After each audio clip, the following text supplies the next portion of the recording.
Ashamaa harka fuune daawwattootaaf dhaggeeffattoota Finfinnee Maltiimiidiyaa. Nagaan keenya kabajaa bakka irraa nu hordoftan maratti isin qaqqabu jenna. Akkam jirtu?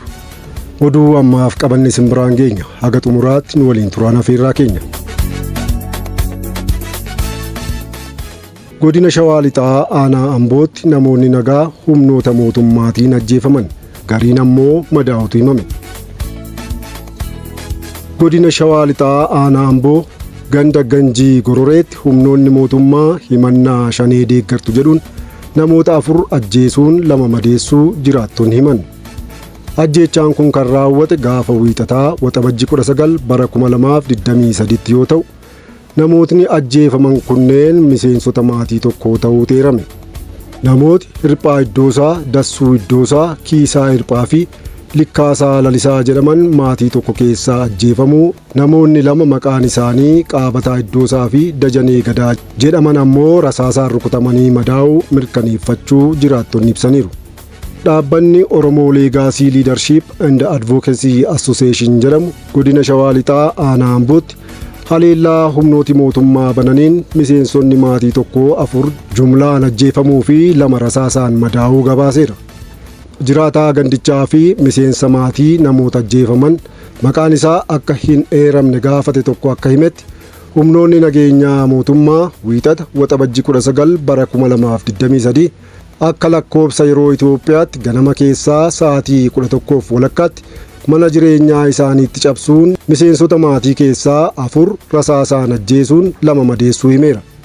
Kana malees miseensota maatii ajjeefamanii fi jiraattota gandichaa keessaa namoota 15 ta'an butanii kan deeman ta'uu ibsuun hamma yoonaatti eessa buutee namoota kanneenii kan hin beekne ta'uu dabalee ibseera. Qabeenya maatii kanaa erga barbadeessanii booda loowwan sangoota 2 fi saawwan 6 rasaasaan rukutanii ajjeesaniiru jedhe jiraataan gandichaa maqaan isaa akka hin eeramne gaafate kun. Namoonni gocha kana raawwatan uffata miseensa raayyaa ittisa biyyaa akka uffatanii fi lakkoofsaan hedduu ta'uu kan hime maatiin miidhamtoota.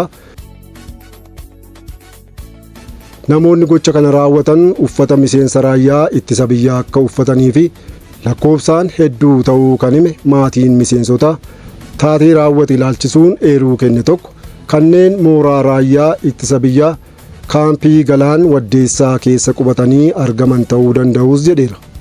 Sababiin haleellaan kun miseensota maatii kana irratti raawwatameefis himannaa shanee deeggartu kan jedhu ta'uutu ibsame. Haalaaf taatee humnoota mootummaan raawwatame jedhame kana ilaalchisuun jiraataan ganda Ganjii Gororee kan biraanis yaada jiraataan jalqabaa kenne sirrii ta'uu mirkaneessuun jiraattonni ganda Ganjii Gororee guutummaatti sodaa keessa jirraa jedhe. Godinaalee Oromiyaa garaagaraa keessattuu iddoowwan waraanni bilisummaa Oromoo bal'inaan keessa socho'u keessatti humnooti mootummaa gocha wal fakkaataa irra deddeebiin kan raawwatan ta'uun gabaafamaa ture.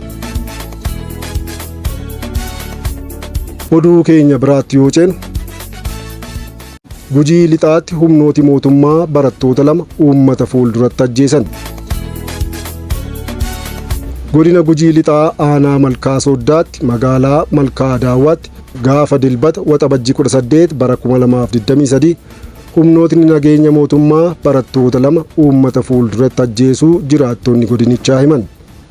Jiraataan godinichaa maqaan isaa akka hin eeramne gaafate tokko akka jedhetti, barattoonni lamaan kun barataa kutaa 9ffaa kan ta'e Suugessaa Bokkoo fi barataa kutaa 8ffaa kan ta'e Quxulaa Boruu iddoo maqaa addaa Riqicha Malkaa Daawwaa jedhamutti ajjeefaman.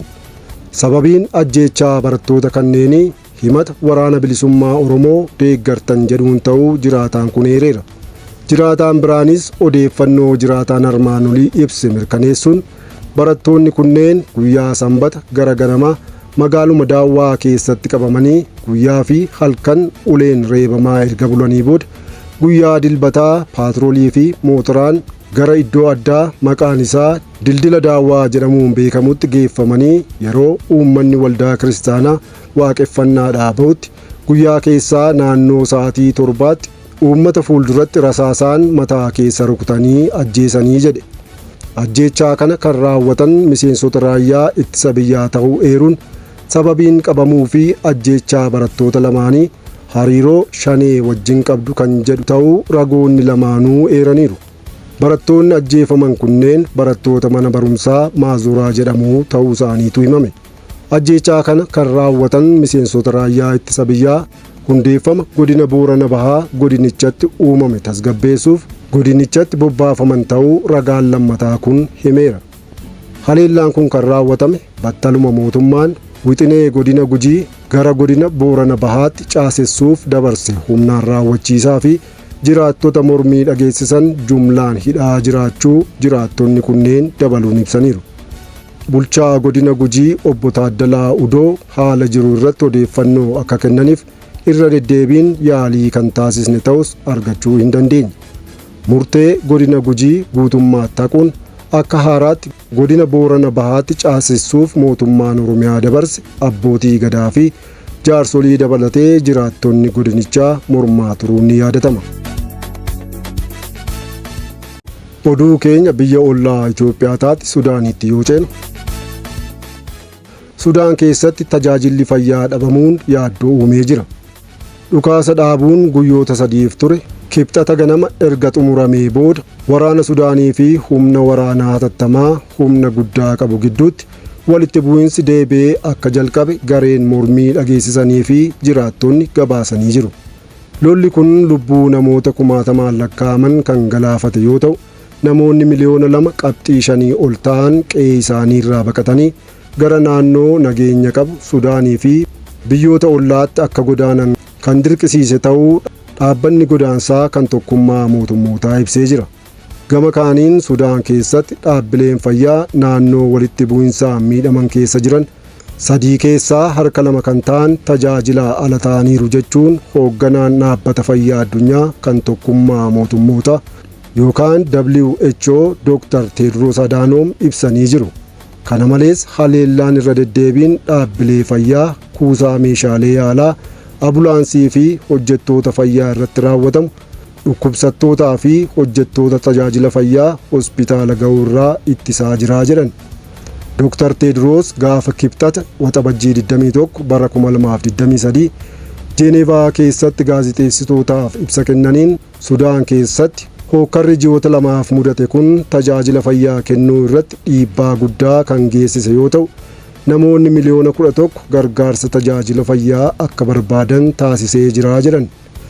Dhaabbata fayyaa addunyaa kan tokkummaa mootummootaa WHO'n haleellaan wiirtulee eegumsa fayyaa irratti raawwatame 46 erga lolli jalqabamee mirkaneessinee jirra kan jedhan Dr. Tedros weerara dhukkuba gifiraa busaa fi deengi jedhamu kan itti fufee jiru to'achuuf rakkoo guddaatu jira jedhan. Egaan hordoftoota keenya kabajamoo taatan oduun ammaaf qabanne kana fakkaata ture. Waan nu hordoftaniif guddaa galatooma. Chaanaalii YouTube Finfinnee Maltiimiidiyaa like, share, subscribe godhaa. Finfinnee Maltiimiidiyaa madda seenaaf odeeffannooti.